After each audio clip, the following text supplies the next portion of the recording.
Helmut Kohl, West Germany's new Chancellor, meets the French President Mitterrand in his first foreign engagement.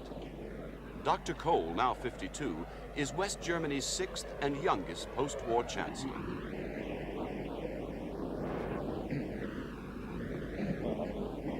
Helmut Kohl replaced Helmut Schmidt as Chancellor after several weeks of political maneuvering in the Bundestag, the West German parliament. For the first time in West Germany's modern history, a change of leadership was brought about by parliamentary procedure rather than elections. In this instance, something called a constructive no-confidence motion put forward by the opposition ended Chancellor Schmidt's government. Under the Republic's constitution, a no-confidence motion can lead to government defeat, but only if the opposition succeeds in electing an alternative chancellor. A vote of 256 to 235 ousted Chancellor Schmidt and made Kohl the new chancellor. This procedure had been used before. The first time was against Chancellor Willy Brandt in 1972, but then it had failed.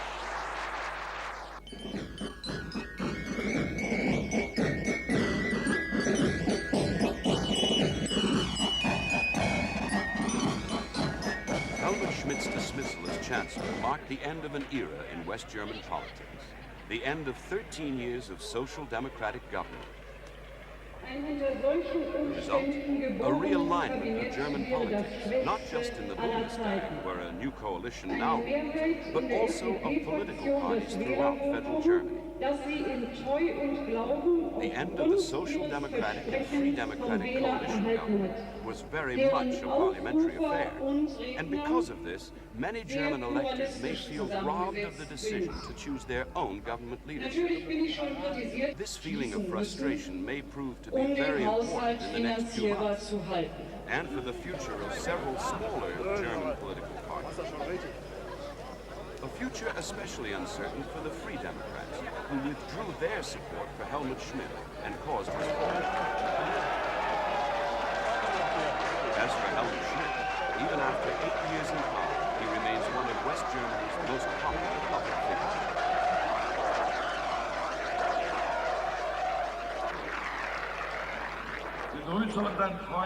Und dieses Stück Stein mit einem Fossil soll euch daran erinnern, dass ihr unter den Bergleuten... The Social Democratic Party, or SPD, came to power in 1967 in a coalition government. This alliance was dubbed the Grand Coalition because for the first time in post-war Germany, the two major parties cooperated in government.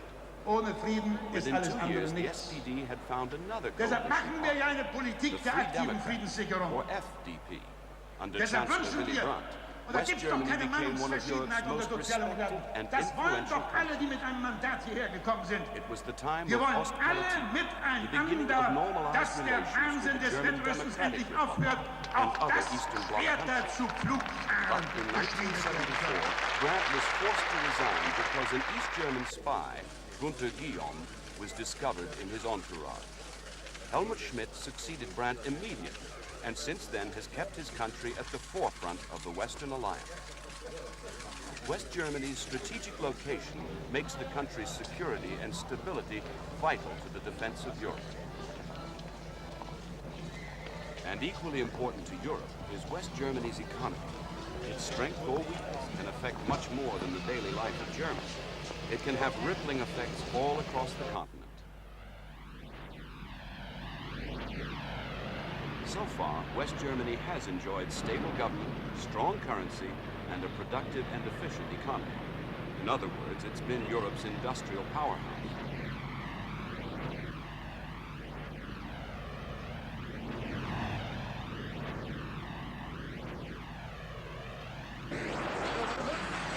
Today, however, West Germany, like many others, is affected by the worldwide economic recession. The last 2 years of economic stagnation have had severe consequences. One of them is the high level of unemployment. At present, there are almost 2 million jobless in West Germany, about 7% of the workforce. Figures like these bring little comfort to the Germans. The older generation remembers the 1930s, a period of economic instability and violence, which gave birth to the Nazis and Hitler. Unemployment caused great hardship then, and it's feared today.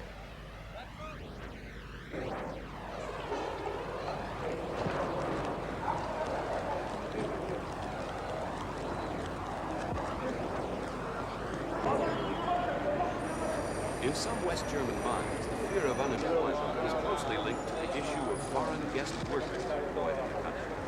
At present, there are just over 4 million of them, almost half are Turkish. These so-called guest workers are often blamed for taking jobs away from West German citizens. Some have become the victims of violence. These attacks are just one sign of the growing tension surrounding the issue of jobs in modern West Germany.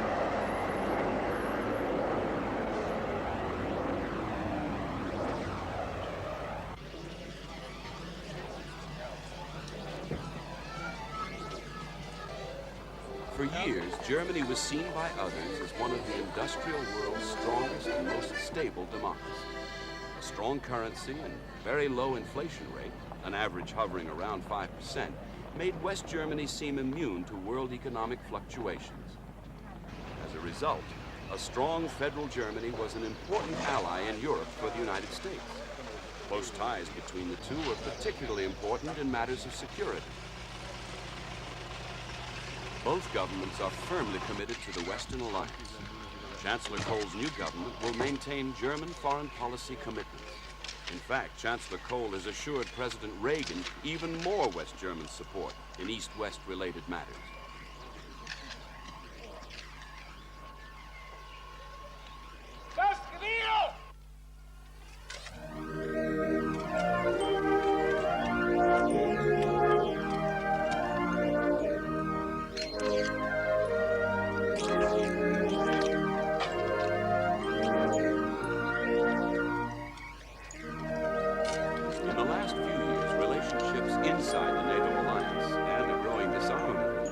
Have become burning issues in Western Europe, and especially in West Germany. The 1978 NATO decision to station United States nuclear missiles in West German soil has caused much unrest. Violent demonstrations have become the hallmark of opposition to nuclear missile deployment. But opposition to nuclear missiles is only one aspect of a growing opposition movement. This movement, now a political party known as the Greens, wants a different future for West Germany. An alternative future in which the quality of life at home and in the workplace will be based more on ideals than profits. And however utopian some of these Green Party ideas may seem to be, they're finding growing support around the country. Post-boom West Germany and an end to the promise of affluence is perhaps prompting many Germans to rethink their future.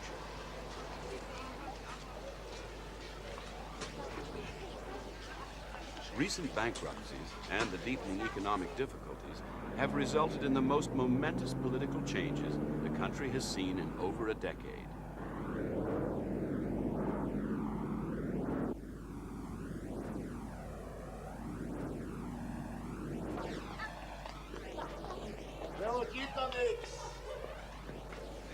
It is the state of the economy and the way to deal with it that finally brought about the collapse of the Schmidt coalition government. Tensions between the SDP and FDP have been rising for several months. The differences over the 1983 budget, the declining popularity in opinion polls, and the forthcoming state election brought things to a head. The Free Democrats, under the leadership of HANS-DIETRICH Genscher, withdrew from the coalition.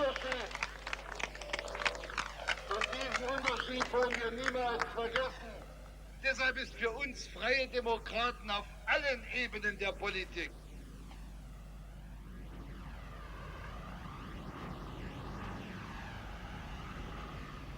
The state election in Hesse provided the FDP with a test case. Would the electorate approve their move away from the Social Democrats? Would they sanction their coalition plans with the Christian Democrats? The Hesse result was a taste of what might happen in a general election.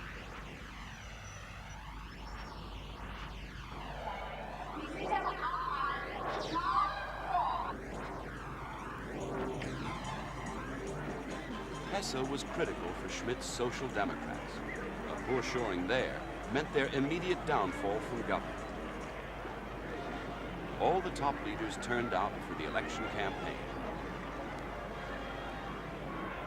Socialists from Greece and Spain came to lend their support. But whatever the outcome, Chancellor Schmidt's coalition seemed doomed. What really mattered was how bad a defeat the Hesse elections were going to be for his party. With the possibility of a general election in the near future, Chancellor Schmidt and the SPD had to know what their chances could be.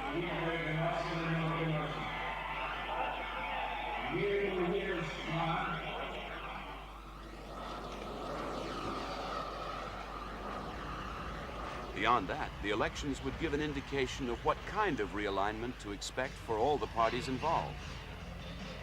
For the Green Party, the election would confirm or deny an increasing popularity. For them, defeating the Free Democrats in Hesse would increase their influence locally and nationally. Also, on the federal level, the Hesse elections became almost a referendum on the government crisis in Bonn. The outcome would decide the future shape of the Christian Democrats' alliance with the Free Democrats.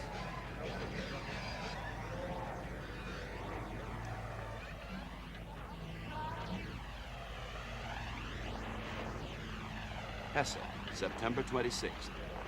86% of registered voters went to the polls to cast their vote. A ballot for the state assembly, but also a judgment on the Free Democrats' behavior in breaking up the ruling coalition.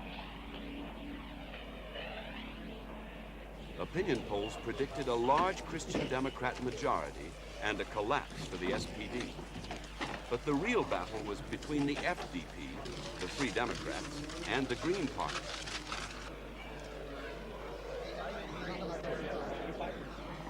The result? The CDU won, but without the majority expected. The Social Democratic vote didn't collapse, and the Greens won 9 seats. The Free Democrats lost out completely. But despite the result, the FDP still decided to go ahead and switch their support to the CDU and its Bavarian sister party, the CSU. The problems of the old coalition were left behind. New ones lay ahead.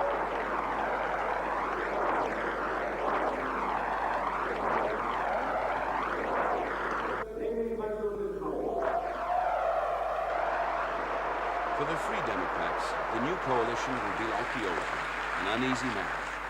The FDP's new partners are not always united.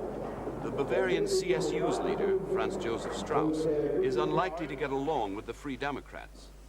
Herr Strauss considers them responsible for allowing the Social Democrats to come to power. He also blames them for Germany's industrial and social decline.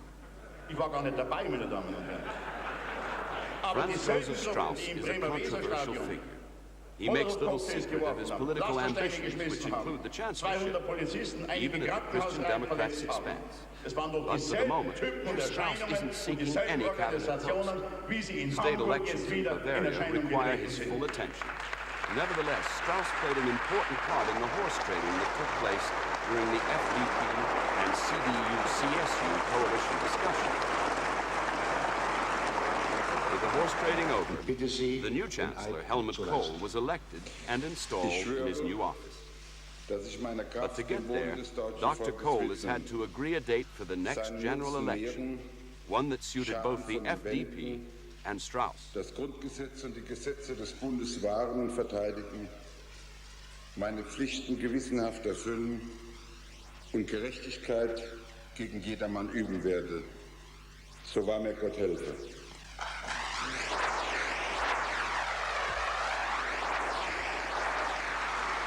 The date all agreed on, March 6, 1983. Not long enough to cure the country's economic woes, but hopefully just long enough to gain and keep popularity with the electorate. However, Chancellor Kohl has lost no time putting forward an economic package to deal with present financial difficulties. High-income earners will lend his government the equivalent to 5% of their tax burden. The loan is interest-free and repayable from 1983 onwards. Medical patients will pay higher contributions towards the cost of their hospital stay. Other measures include raising indirect taxes, such as taxes on consumer goods. Study grants will no longer be made to students. These will be replaced by loans. Most of these measures are designed to curb public spending and similar to those applied in other countries under conservative governments.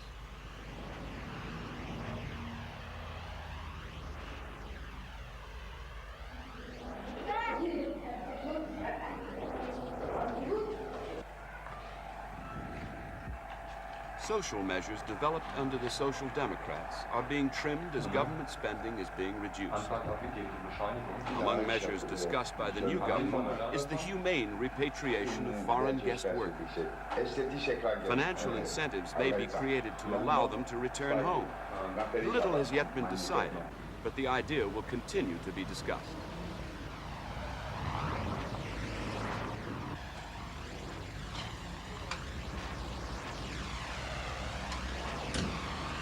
One of the most important issues, though, is that of unemployment. By last March, unemployment had reached almost 8% of the workforce, a 50% increase on the previous 6 months, and threatening to put the number of jobless above 2 million, most of them young people just entering the labor force.